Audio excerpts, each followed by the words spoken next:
Chapter 27. When it was decided that we would sail for Italy, Paul and some other prisoners were handed over to a centurion named Julius, who belonged to the imperial regiment. We boarded a ship from Adramyttium, about to sail for ports along the coast of the province of Asia, and we put out to sea. Aristarchus, a Macedonian from Thessalonica, was with us. The next day we landed at Sidon, and Julius, in kindness to Paul, allowed him to go to his friends so they might provide for his needs. From there we put out to sea again and passed to the lee of Cyprus because the winds were against us. When we had sailed across the open sea off the coast of Cilicia and Pamphylia, we landed at Myra in Lycia. There the centurion found an Alexandrian ship sailing for Italy and put us on board. We made slow headway for many days and had difficulty arriving off Cnidus. When the wind did not allow us to hold our course, we sailed to the lee of Crete, opposite Salmone. We moved along the coast with difficulty and came to a place called Fair Havens, near the town of Lasea. Much time had been lost, and sailing had already become dangerous because by now it was after the fast. So Paul warned them. Men, I can see that our voyage is going to be disastrous and bring great loss to ship and cargo, and to our own lives also. But the centurion, instead of listening to what Paul said, followed the advice of the pilot and of the owner of the ship.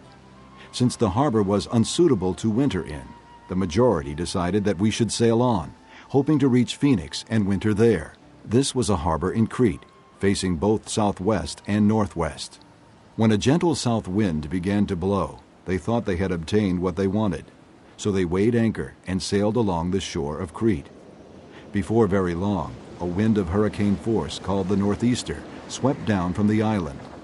The ship was caught by the storm and could not head into the wind, so we gave way to it and were driven along.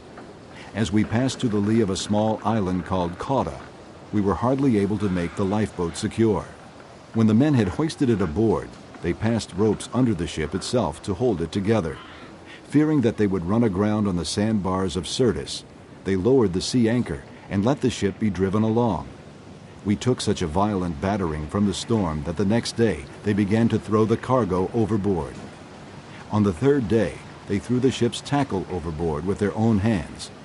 When neither sun nor stars appeared for many days and the storm continued raging, we finally gave up all hope of being saved.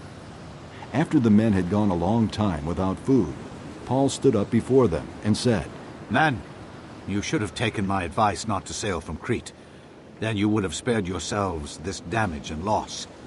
But now I urge you to keep up your courage, because not one of you will be lost. Only the ship will be destroyed.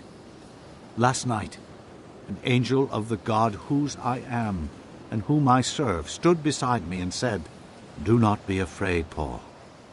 You must stand trial before Caesar, and God has graciously given you the lives of all who sail with you. So keep up your courage, men, for I have faith in God that it will happen just as he told me. Nevertheless, we must run aground on some island. On the 14th night, we were still being driven across the Adriatic Sea, when about midnight the sailors sensed they were approaching land. They took soundings and found that the water was 120 feet deep.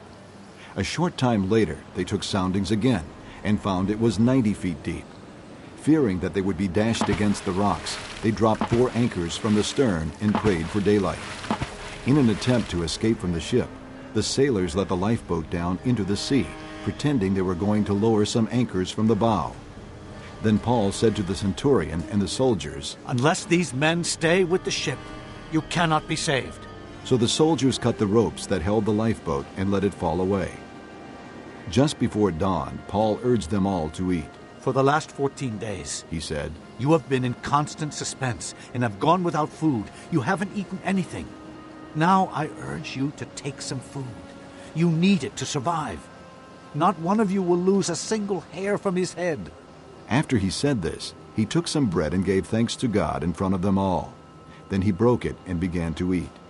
They were all encouraged and ate some food themselves.